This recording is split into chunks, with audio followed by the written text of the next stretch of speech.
satu nama tafsir. Saya ambil rujukannya terkadang dari beberapa tafsir.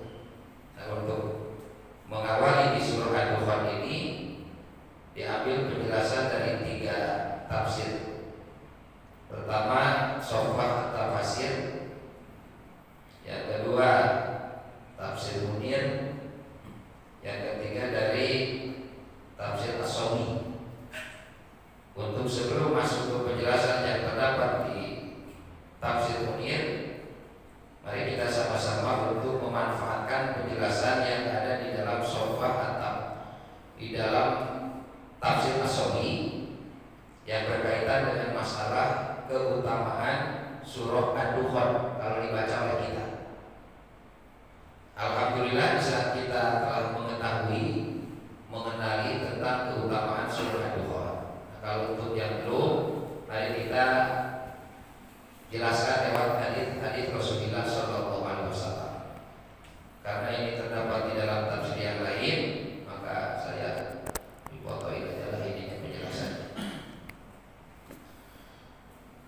Suratul Dukhani Makkiyatun. Ini adalah penjelasan atau penafsiran surah Ad-Dukhan Makkiyatun. Surah Ad-Dukhan diturunkannya di Mekah. Wa hiya tis'u wa khamsuna ayatan. Banyaknya ayat yang terdapat di surah Ad-Dukhan adalah 9 dan 50. Jadi berapa ayat? 9 dan 50. Jadi 59. Kalau dalam hitungan Arab itu yang kecil dulu disebutnya baru yang besar. 9 dulu baru 50, jadi 59. Kalau surah Yasin berapa ayatnya? 83. Kalau ini 59, surah Yasin 83, bedanya berapa ayat? 20. Ya. Berapa? Ya udah itu aja. Kenapa saya bukan membandingkan, bukan, emang ketentuannya seperti itu. Untuk yang insya Allah, tapi kalau kita terhadap surah Yasin sudah yakin betul. Hanya di saat ada waktu umpamanya kurang leluasa untuk menyelesaikan satu surat Yasin. Nah, bagaimana perbandingan keutamaan surah Yasin dengan surah Ad-Dukhan? Baik, kita perhatikan penjelasannya yang ada di kitab As-Sawi. Wa warada fi fadli hadhihi surati, dan telah datang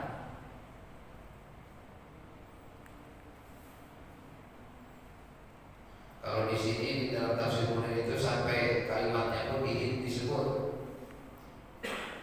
Ayatnya tadi tis'u wa khamsuna ayatan, 59 ayat. Wa talatu mi'ati wa sittu wa arba'una kalimatan, dan terdiri dari 346 kalimat di surah Ad-Dukhan. Kalau kalimat itu begini: Hamim wal kitabil mubin wal kitabi al mubini. Nah, itu namanya kalimat. Jadi ada 346 kalimat. Kalau kita tidak percaya, hitung aja sendiri. Ya, kalau siap, kalau nggak siap, ya kita percaya kisah ulama, husnudon kita. Wa alfun wa arba'umi'atin wa ahadin wa thalathuna alfan. Sekarang hurufnya. Wa alfun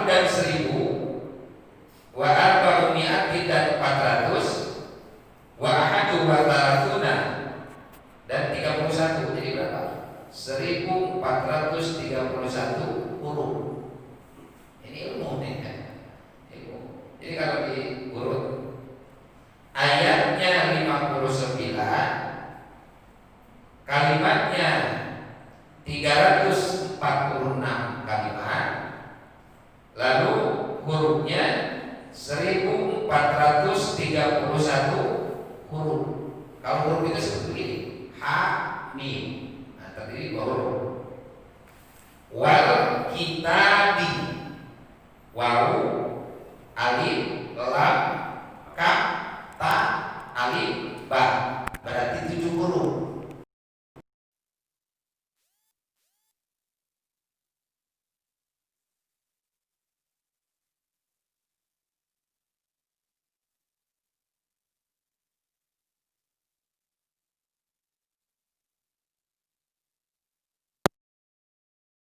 Huruf yang terpisah seperti itu, huruf hijaiyah. Wa marada fi fadli hadhihi surati ahaditsu, dan telah datang dalam penjelasan tentang keutamaan ini surah Ad-Dukhan. Artinya kalau kita membaca surah Ad-Dukhan itu punya keutamaan. Ada punya maziyah, keistimewaan, beda dengan surah-surah yang lainnya. Karena Al-Quran itu tentang maziyahnya, keistimewaan apabila dibaca, ada yang dari huruf, ada yang dari ayat, ada yang dari surat. Atau ini, ada yang dari huruf, jadi itu huruf mempunyai keistimewaan. Ada setelah digabung jadi kalimat, terus ayat, terus surat. Contoh begini, yang katakanlah itu per huruf, kaf, ha, ya, ain, shad. Itu terdapat di surat apa? Surat apa? Maryam. Yang surat Maryam itu kan panjang ya. Begitu kita membaca awal surat, yang itu tadi, kaf, ha, ya, ain, shad, itu punya maziyah, keistimewaan dari makna huruf. Sehingga oleh para ulama yang ahli di bidang pemaknaan huruf itu dijadikan, setelah diketemukan arti dan tujuan dari itu huruf-huruf yang terdapat di awal surah Maryam, dijadikan dzikir wirid. Dzikir wirid itu diwirid dibacanya. Malah digabung dengan yang lainnya, to, sin, mim, ain, sin, qaf, kan ada ya, digabung jadi satu. Apa hikmah dan maziyah? Allah akan memberikan keberkahan sesuai dengan makna yang ada di huruf-huruf tersebut. Kaf mempunyai arti kecukupan, insya Allah Allah akan memberikan kecukupan. Ha mempunyai arti hidayah, petunjuk. Insya Allah saat kita meyakinkan akan makna itu, Allah akan selalu membimbing kita dengan hidayahnya. Ya, kekuasaan, mempunyai arti kekuasaan. Jadi ya di situ ya Allah, kekuasaan Allah. Allah nanti akan memberikan kekuasaan kepada yang membacanya. Ain, kaf, ya ain. Ain itu mempunyai arti ketinggian, jadi derajat yang tinggi, al-ain. Lalu shadnya, insya Allah kita akan selalu menjadi orang yang benar. Ini kan hal-hal yang betul-betul diharapkan oleh kita, terutama yang terakhir itu sidqun. Jadi sidqun di sini makin amat sangat sulit sekali, karena di dalam kitab Mau'izatul Mu'minin ada begini, Bapak Ibu hadirin sekalian ya, juga para muslimin, kita ini berada di sekitar 3 bisikan. 3 bisikan. Satu dari Allah, yang kedua dari malaikat, yang ketiga dari setan. Nah ini, yang ketiga dari setan. Kalau kita tidak bisa memanfaatkan bisikan yang 2 yang dikatakan itu ilham, kalau dari Allah kan ilham, maka jelas kita bakal rusak otak rusak hati. Kalau otak udah rusak, hati udah rusak fungsinya, maka sekujur anggota badan pun bakal rusak. Berarti itu terkena bisikan atau bujukan dari setan. Maka banyak-banyaklah kita berpikir. Salah satu hal yang dimanfaatkan untuk pikir, silakan untuk membacakan huruf-huruf yang telah Allah tetapkan di awal-awal surah. Apa yang itu? Nun, Qaf, Shad, ya. Selain tadi Kaf, Ha, Ya, Ain, Shad, Ta, Sin, Mim, Ain, Sin, Qaf, terus Alif, Lam, Mim, Alif, Lam, Mim, Ra, Yasin, Toha, terus apa lagi lah, banyak itu di Quran. Silakan dibaca. Apalagi kita setelah mengetahui makna-makna dari huruf-huruf tersebut. Hadis Rasul minha adalah dari sebahagian hadis-hadis tersebut. Saya Imam As-Syafi'i beliau mengatakan minha dari sebahagian. Min mempunyai arti ditabi'il kathir, banyak banget hadis-hadis Rasul yang membahas tentang keutamaan surah Ad-Dukhan. Qauluhu sallallahu alaihi wasallam adalah sabda Rasulullah sallallahu alaihi wasallam, man qara'a ad-dukhana lailatal jum'ati. Ini yang bersama dengan surah Yasin. Man qara'a ad-dukhana lailatal jum'ati, barang siapa yang membaca surah Ad-Dukhan pada malam Jumat. Termasuk batasan malam itu mulai adzan maghrib sampai ketibanya waktu adzan subuh, itu namanya malam.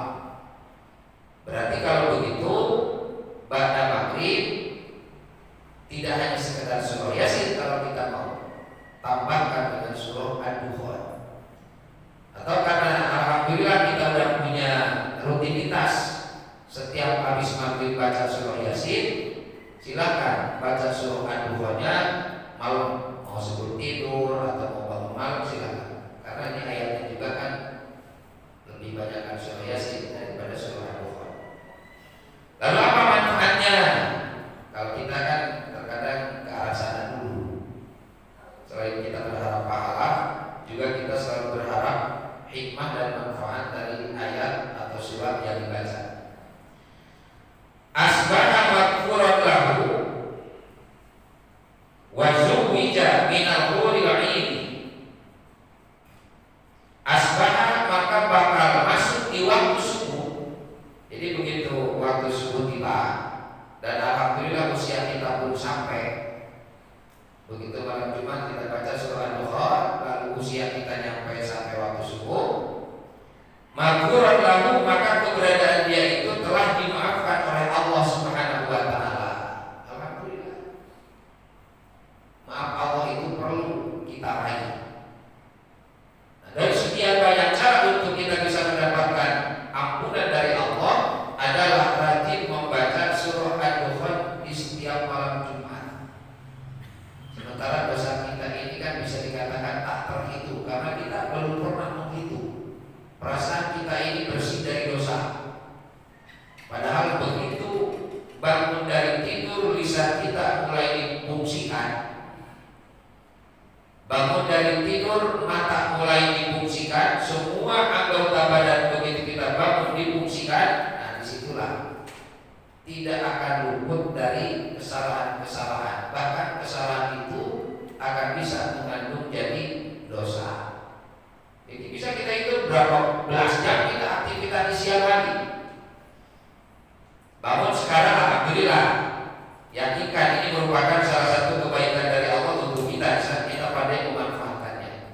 Tapi setelah kita keluar dari masjid, aktivitas kita itu kan ada hal-hal yang ya walaupun tidak ada unsur sengaja dan tidak boleh untuk ada niat sengaja, ada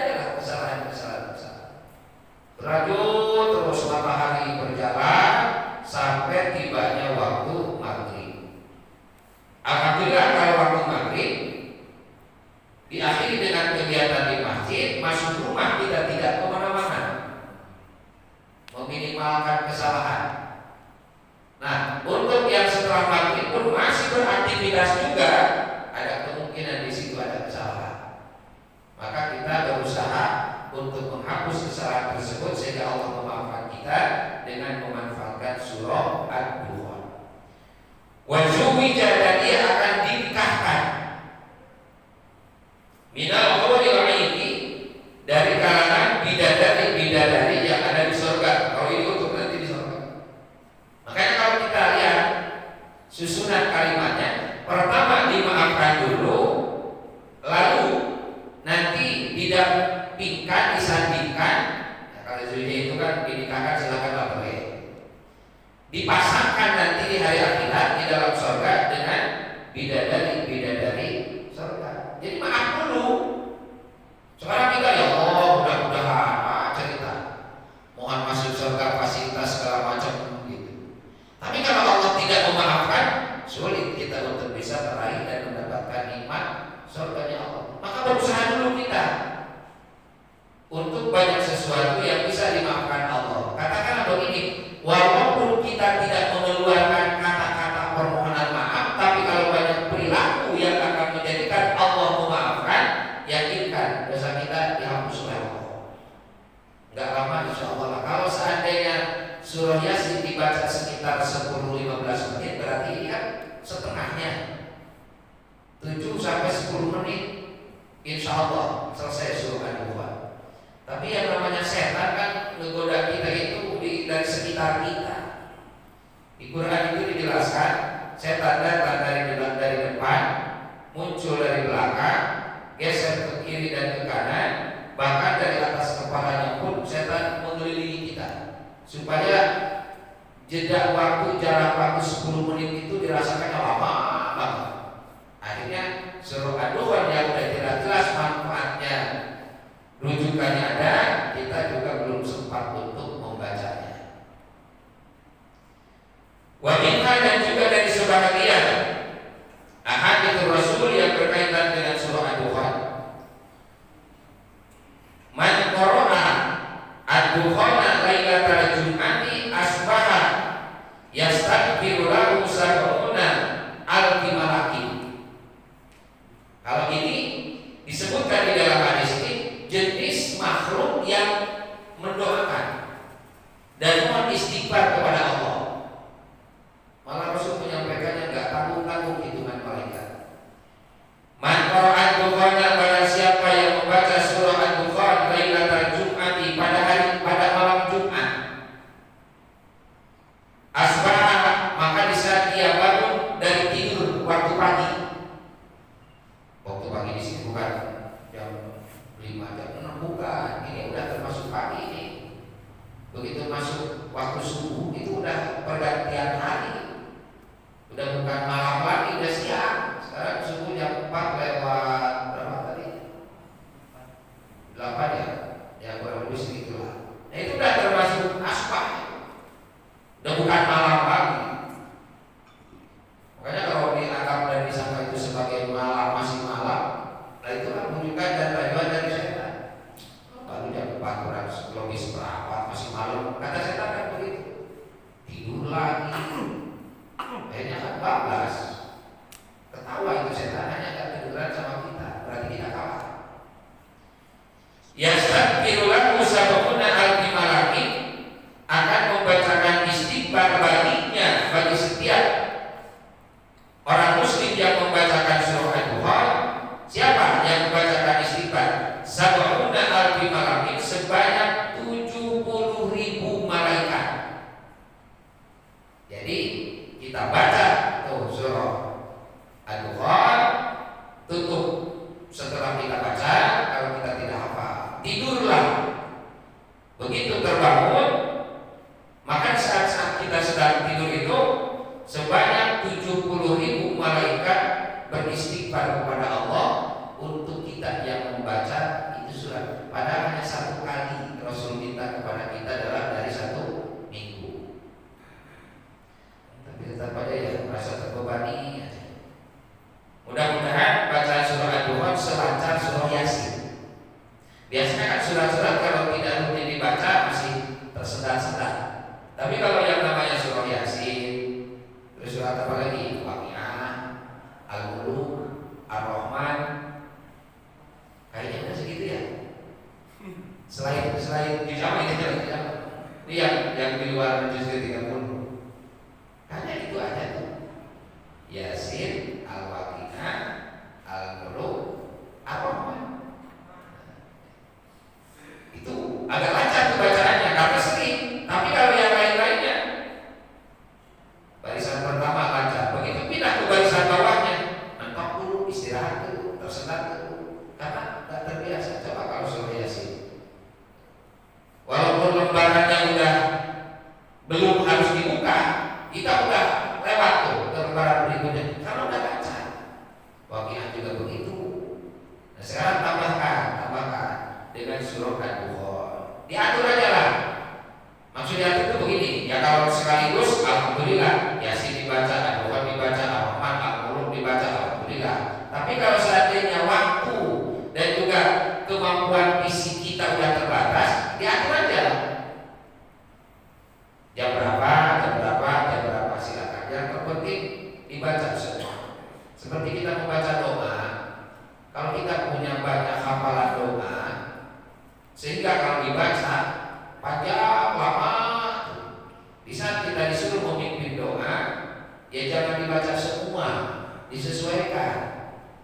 Ada doa buat waktu disuruh memimpin, ada juga doa yang dibaca untuk kesendirian kita. Kalau doa mukasah, maaf aja ya, jangan dibaca semua di saat kita mimpin doa. Doa mukasah kan ada di Majmu Syarif.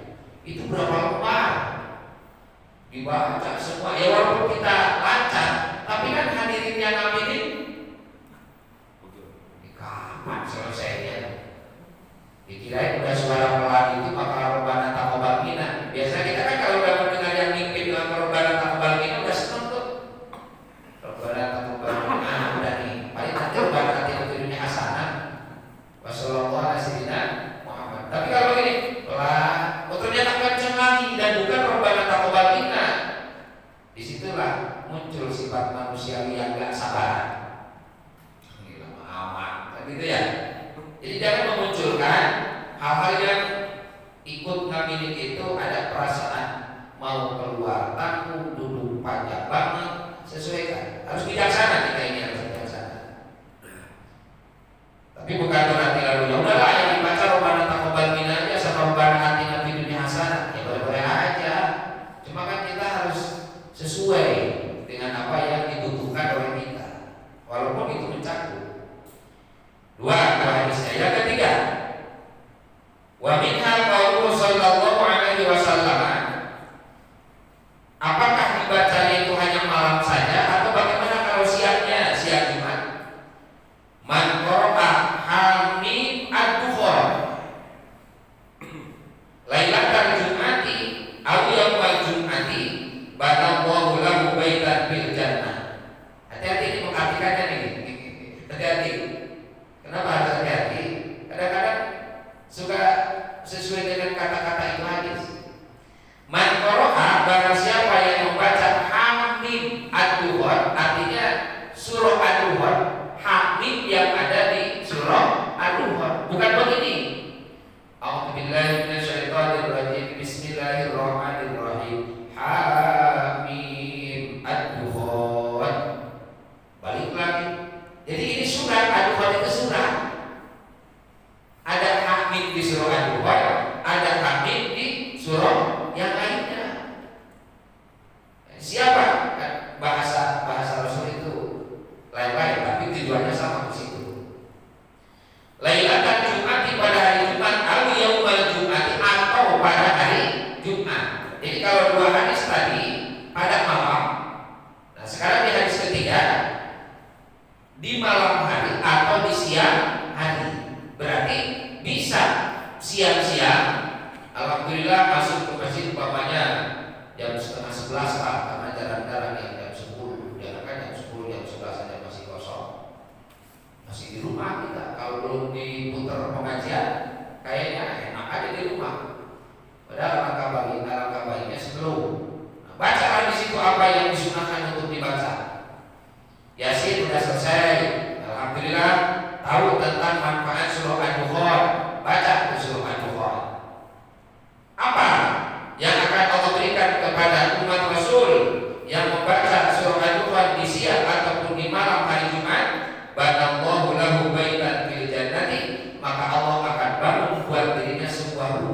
dalam surga.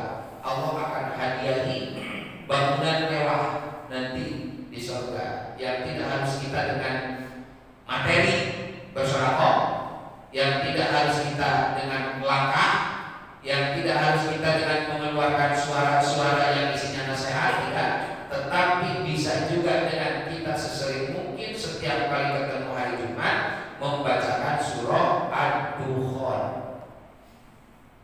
Yakin akan penjelasan ini, mudah-mudahan kita bisa mengamalkan. Tapi kalau untuk yang gak yakin, kadang-kadang apa betul dengan surah Ad-Dukhan bisa jadi bangunan, ya kita jangan hitung-hitungan dengan kebaikan Allah. Kan ada di Quran itu wa yarzuquhu min haitsu la yahtasib. Kita percayakan itu. Sehingga kalau orang masih meragukan tentang besarnya pahala yang disiapkan oleh Allah Subhanahu wa taala, berarti dia meragukan akan apa yang Allah firmankan wa yarzuquhu min haitsu la yahtasib. Karena masih suka ada yang bertanya begini, Bapak Ibu ya, jangan ada wasitan. Apa mungkin sih dengan puasa satu hari pahala sebegitu banyak, sebegitu besar di surga? Nanya itu apa mungkin? Saya balikin, situ percaya nggak akan kekuasaan Allah? Ya percaya. Kalau udah percaya, jangan meragukan pemberian dari Allah. Karena jelas ayatnya. Apa ada ayat yang menjelaskan tentang itu? Ada, salah satunya wa yarzuqhu min haitsu la yahtasib. Nah ternyata ini juga ada kekurangan dalam pemahaman. Wa yarzuqhu min haitsu la yahtasib itu diarahkan hanya sebatas di dunia. Jadi kelipatan-kelipatan itu hanya sebatas di dunia dia terapkan ke ayat. Itu ayat buat nanti juga kebaikan dari Allah di dalam surga. Jadi dilipat gandakan sekian, saking banyaknya kebaikan Allah, udah nanti di surga diberikan pahala tak terhitung. Itu yang dimaksud dengan yarzuqhu. Rizki di situ bukan rizki makan, minum, sehat, panjang usia, kan hitung-hitungannya kita ke arah situ aja. Nah ternyata yarzuqhu di situ adalah pahala dari Allah Subhanahu wa taala. Baru 3 hadis ya. Sebenarnya kalau untuk kita yang alhamdulillah meyakini akan rujukan, jangankan dengan 3, dengan 1 aja kita sudah percaya tentang utamanya. Tapi untuk lebih meyakinkan, yakin dan lebih meyakinkan, mudah-mudahan dengan 3 hadis tersebut Allah memberikan taufik kepada kita. Nah ini hadis termasuk hidayah dari Allah ini. Jadi tahu kita yang tadinya nggak tahu. Kalau untuk yang udah tahu ya mudah-mudahan udah tahu tapi belum bisa mengamalkan, ya udah mudah-mudahan muncul rasa malu. Udah tahu tapi nggak belum juga mengamalkan. Nanti muncul rasa malu oleh Allah. Keinginan banyak, usaha berhadapan dengan Allah sedikit. Dengan rasa malu oleh Allah nggak jadi masalah. Boleh-boleh aja. Sehingga kita mendorong untuk bisa menyempatkan waktu membaca dan mengamalkan segala sesuatu yang memang dibutuhkan jadi wasilah buat kita kesuksesan dunia dan di hari akhirat nanti. Qala ba'dul ulama, insyaallah nanti dijelaskan dengan penjelasan yang disampaikan oleh sebagian para ulama, khususnya para ulama ahli tafsir. Itu saja yang dapat kita pelajari dan bisa sampaikan dalam mukadimah ayat. Kalau beberapa pertemuan yang lalu itu namanya awal surat, sekarang awal ayat tentang keutamaan surat Ad-Dukhan. Amin ya Allah ya Rabbal alamin. Bismillahirrahmanirrahim.